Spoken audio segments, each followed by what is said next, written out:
Subject this morning, serve God in all. Serve God in all. To do that, of course, it is obvious that we must know God in all first.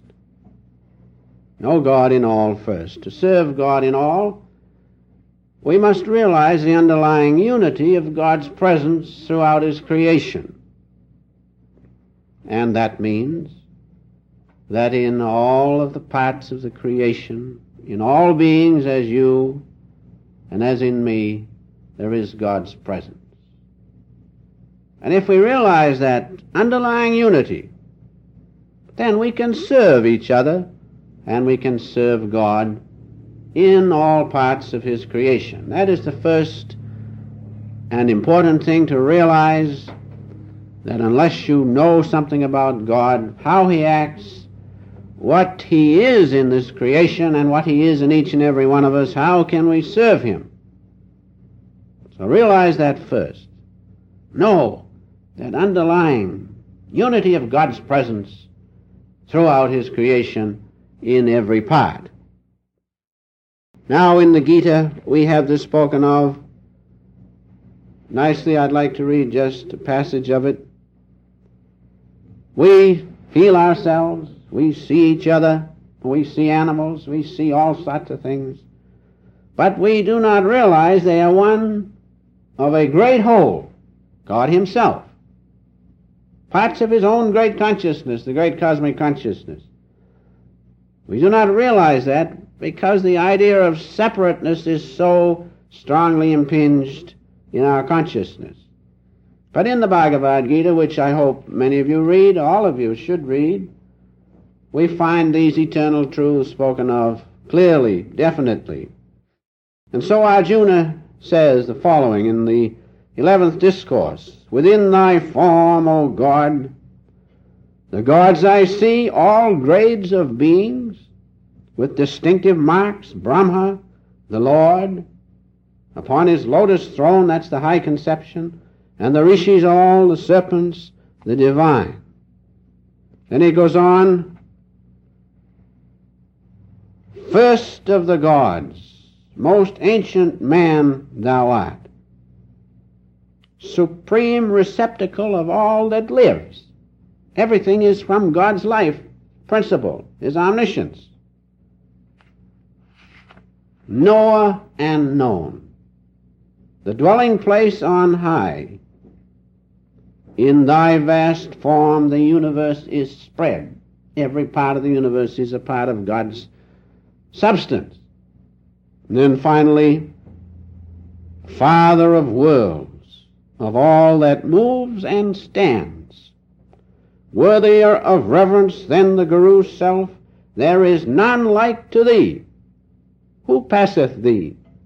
Preeminent thy power in all the worlds. So realize that. Unity of God's presence in everything. Realize that it is His consciousness, His omniscience, plus the power of that omniscience which is in everything, in you and in me. Know that, then you can serve God, can you not, in all. And so there is separateness in the universe, does not exist. Realize that. All parts of the universe, from the life-giving sun to the atoms, to the dust of the earth, are parts of God's plan in creating a living universe. There is no separation. There is no wall between the different elements of God's creation. They are all parts of the one whole, and the one whole is God. God Himself, the one. The universe is God Himself. Different aspects form different parts of the universe. A different part of God's consciousness is in each and every one of us, but every part is connected with every other part. So God is one. Know that oneness of God, His presence in His creation, then you can serve others. Because then you know the God in others, and then you can serve. And so if we realize the one common Father, in each and every one of us, then you feel a kinship with each and every other one. Then you can serve God in everyone, in all things. So that conception must be first impinged on our consciousness. We must realize that it is not just God in me, but God is in everything, every particle of creation, from the smallest speck of dust to the sun itself, and therefore in each and every one of your brothers and sisters, my brothers, my sisters.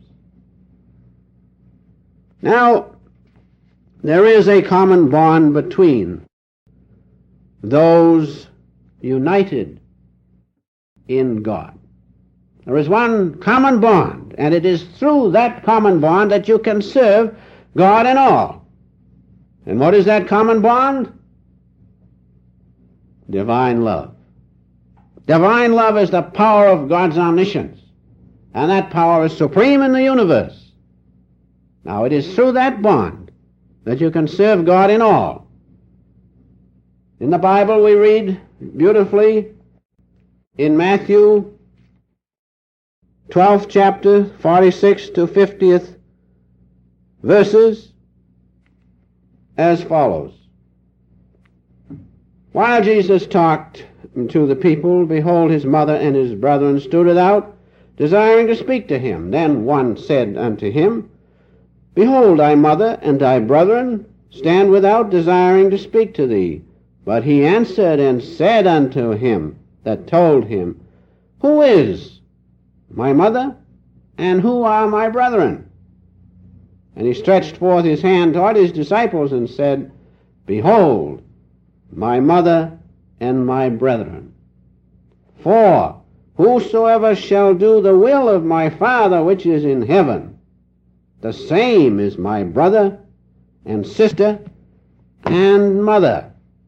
So you see, the real bond that unites us is the bond whereby we do the will of God. And that bond is divine love. For instance, the two greatest commandments are what? First, thou shalt love God with all thy heart, thy strength, and thy might. That's the first commandment. And the second commandment is, thou shalt love thy neighbor as thyself. And you see, those who do the will of God are those who are united in God's love or divine love. Now there is the key to the subject this morning. Serve God in all. Merge in divine love. Be one with God's great love. Then you can be one with all of the particles of his creation. You can serve each and every one of us, parts of his one universe. So that is the key. Divine love is the bond which unites all in the one great common Father. No one has a particular particle of it greater than another. We all are the same when we merge in the one common Father.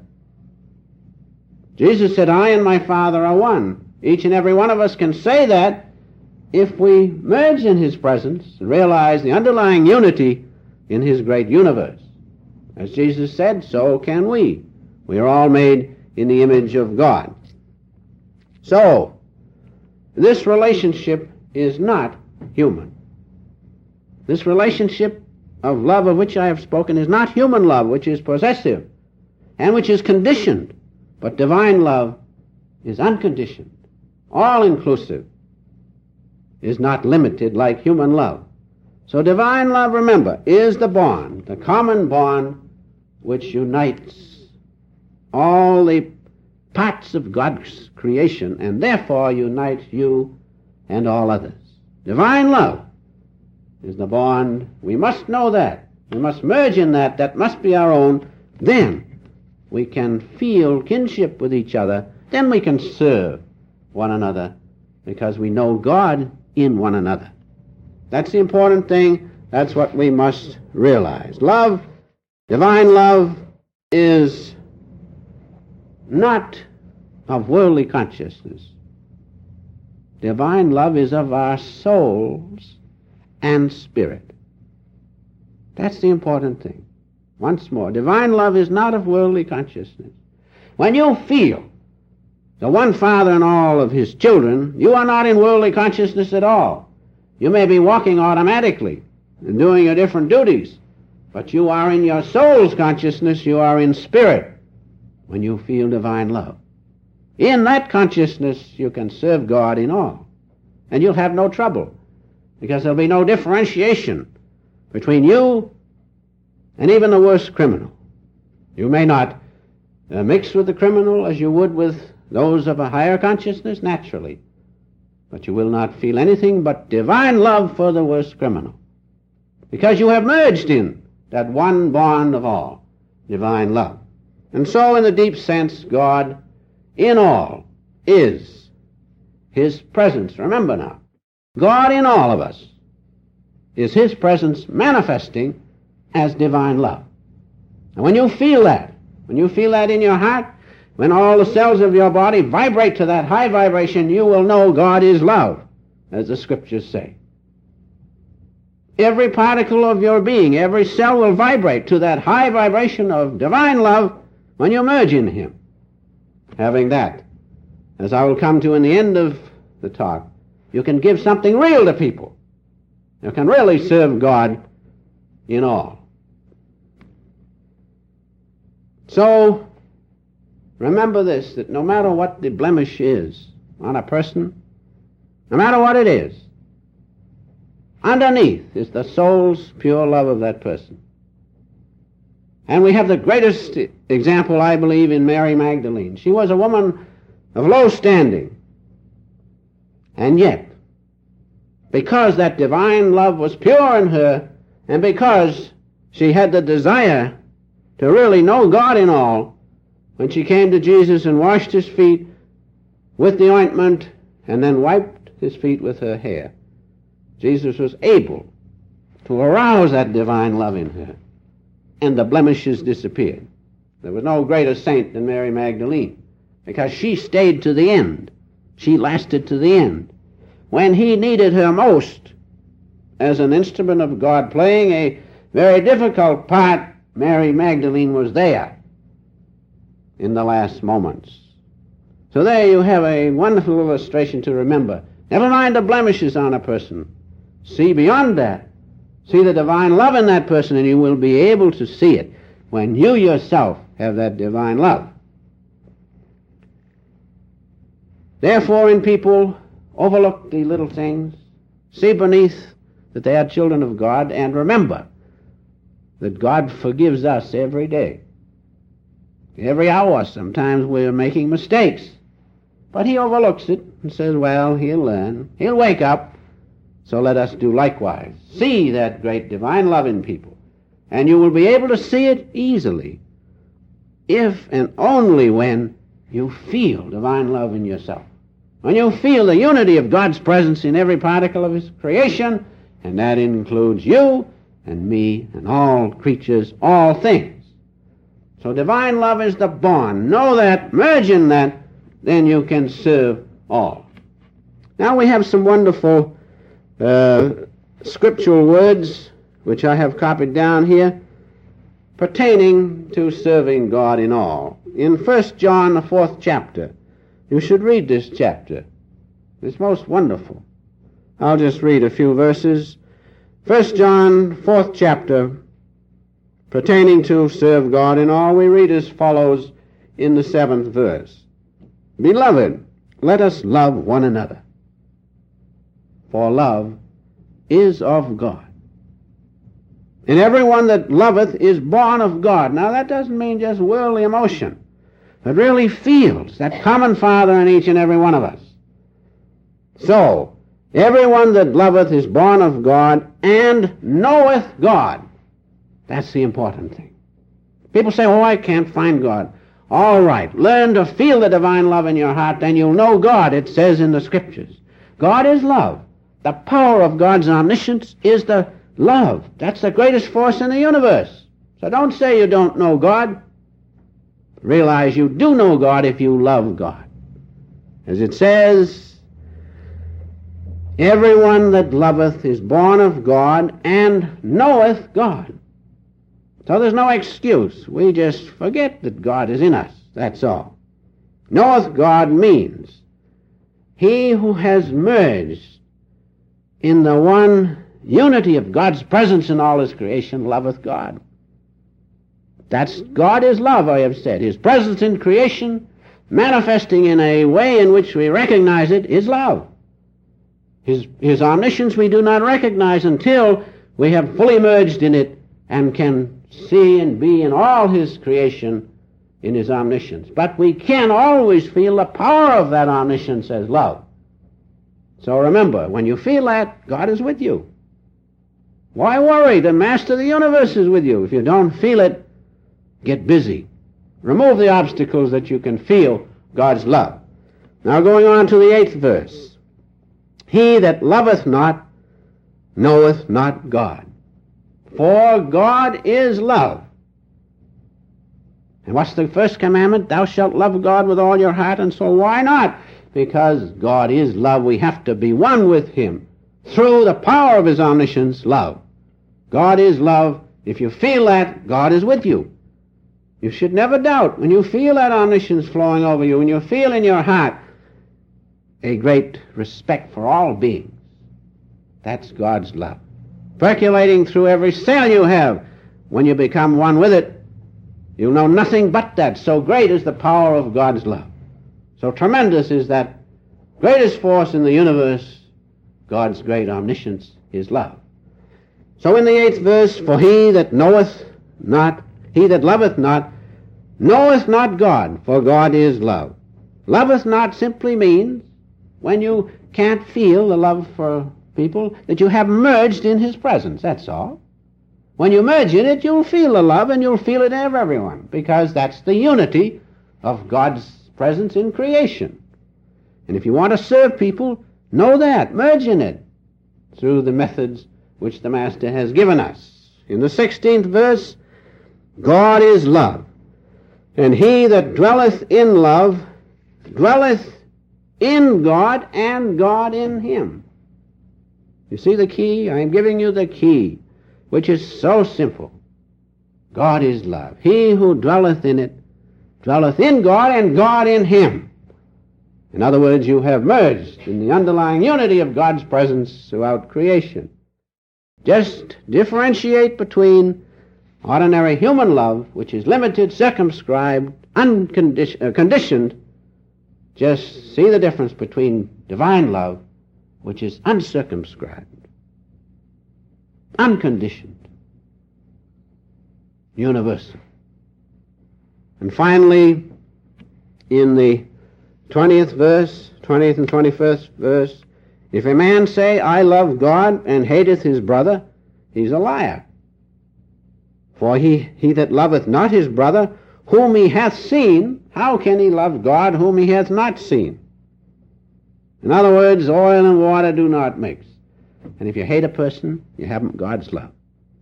Now, if a person does wrong to you, that doesn't mean you condone it. You may hiss, as the Master used to say, and give it to him, but inside you're unchanged. Can you do that? If you do, you have God's love. But that doesn't mean you'll be walked on, pushed around, because that's not helping that person. And if you want to serve God in all, you have to help that person, and you will not help him by condoning his actions. But through it all, you are undisturbed because you feel God's love in you and in him. That's the secret. Now, going on, for he that loveth his brother loveth not his brother whom he hath seen. How can he love God whom he hath not seen? And finally, and this commandment have we from him, that he who loveth God loveth his brother also. You know the universal love when you feel God's presence in all creation. So there you have the perfect barometer to know where you stand. If, in spite of all the mean things that are done to us and the disreputable things, we feel God's love, even in those who are doing those things to us, then you have God's presence. What do you care what they do? Karma will catch up with them. You don't have to worry about what will happen to them. You have carried out the first commandment. You have loved God with all your heart, your soul, and the second you have also carried out because you love him, your neighbor who is doing wrong things to you. If you can just feel that love of God, it's a wonderful thing because no one can touch you. If they touch you, you still have a little ego. If you feel hurt, find out what the trouble is. Because how can you feel hurt if God is with you? How can you feel hurt if you feel God's love? It's impossible. There's a little ego left if you feel hurt. Dive deeper, merge deeper in God's love, and then no matter what is done to you, it doesn't touch you. You have God with you. You care for nothing else. Realize God in all. Have compassion for all. But if you want to really serve God in all, you must act toward your brothers and sisters in the right way. In other words, in the way that helps them. You must act in the best way to help them and lift them from delusion. Now you can have compassion, but that does not mean that you should compromise your position and compromise truth in their case. You must act in such a way that will lift them from delusion. And that's the important thing. People say, give love to everybody, and they let them go right on doing the wrong things. That's not serving God in them. I remember distinctly, the master called me one morning, early in the morning, and he talked. And during the conversation, things came up, and I was accused of things which I hadn't done. My first reaction was not to take that. Then I thought, now he is doing this for a purpose. He is doing this for a purpose. And during the conversation, which began to get hotter and hotter, boiled and boiled and boiled, and I wouldn't give in naturally. No, of course he wouldn't. So finally says, I want you to be the best. That's why I'm talking to you this way. I says, that's all right. Then I thought, if he wants me to be the best, who else wants me to be the best? He said, no one else would dare to talk to you this way. I says, that's right. And I felt big. But then I realized how little I was underneath. He said, I want you to be the best. Then I felt small, because I realized he had my greatest good in his heart and consciousness. So finally I said, sir, if you say so, I say okay. I accept it. He says, fine. So we talked and everything was all right. Remember, I hadn't done wrong. But what I had done wrong was not to accept the Guru's discipline, right or wrong, because he is the one and the only one that can take you to God. And if he is wrong and you accept, you are right. That's God's power. And so I said, fine, if you say so, and everything was all right. Then he called up 2 or 3 hours later, about 7 in the morning. He said, how are you? I says, fine. He wanted to see if the remedy was too much for me. I said, I'm fine. He says, that's fine. He says, you know. He says, I want you to be the best. Now there's the difference. He spoke from divine love, not from human love. Human love would have said, oh, you didn't do it? Fine, that's wonderful. But there was some little part in me, some little ego that was left. And because of his greatness, he wanted to get that out of me so that I could be free from attachment to ego. Now that's serving God in all, isn't it? To the highest extent. And so we must, in serving people, we must act in such a way that is best for them. We find that in the colony. The master told us how to act, what to do. Some people, we have to give them discipline which keeps them from others. Now there's a reason for that. Now that doesn't seem to be acting from divine love, but it is, because that's for the person's greatest good. And so you must not condone things in others. You must not compromise your position. And when you do that, you are acting from divine love, because you are acting for that person's best interest. And one thing, finally, which I do not want to overlook, is this. You must be very patient with people, very patient with them, but you must not compromise truth. Now, Divine Mother will tolerate your mistakes, but if you do not improve, she will not tolerate you. Now that's important. Divine Mother will tolerate your mistakes, but if you do not make the effort and do away with them, then she will not be with you to help you over the rough places. Now that's one thing. In dealing with people, in serving God and all, we must realize that one thing. We must never compromise truth. And that truth is, you overlook little things, you have the greatest compassion for people, but they must change. They must change for the better, otherwise you are not serving them to the highest capacity of God in them. That's one of the greatest things, and we must all realize that. And so finally, if you want to serve God in all to the highest capacity, you must be able to give those people a little of that divine love which flows through you as the Holy Ghost. The Holy Ghost is divine love. Now, if you can give people a little of that, then you are serving God in them to the highest degree. And by so doing, you are most loved of God.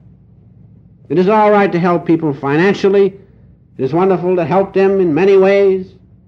But if you can give them a little of divine love, something real, something tangible, something that will last them not only in this life, but in lives to come, that's the greatest service you can render. And in the Gita we find the very thing spoken of most beautiful, and I'll read it, and then I'm through. Remember, if you can give people the fullness of God in you, which is the Holy Ghost, the Comforter of which Jesus spoke, you are rendering the greatest service. You are serving God in that person to the highest degree. And so we read as follows in the 18th discourse of the Gita, "He who shall declare this supreme secret amongst my devotees," which means who shall reveal the Holy Ghost to another person. Jesus said, "Who touched the hem of my garment?" He meant the Holy Ghost went out of him. Somebody received it. So those who shall declare this supreme secret shall be able to give to others the holy vibration, the divine love in them. It says in the Gita, "Having shown the highest devotion for me," you cannot receive that Holy Ghost unless you love God with all your heart, your soul, and your mind. "But he who does that shall without doubt come to me, nor is there any among men who performeth dearer service to me than he, nor any shall be more beloved by me on earth than he."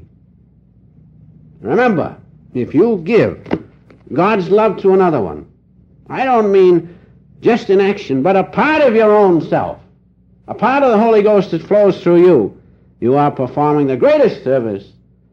And the greatest thing to remember is that you are most loved of God. So to serve God in others to the highest degree, know that God, know His love, be one with the Holy Ghost, then you can give that love to others.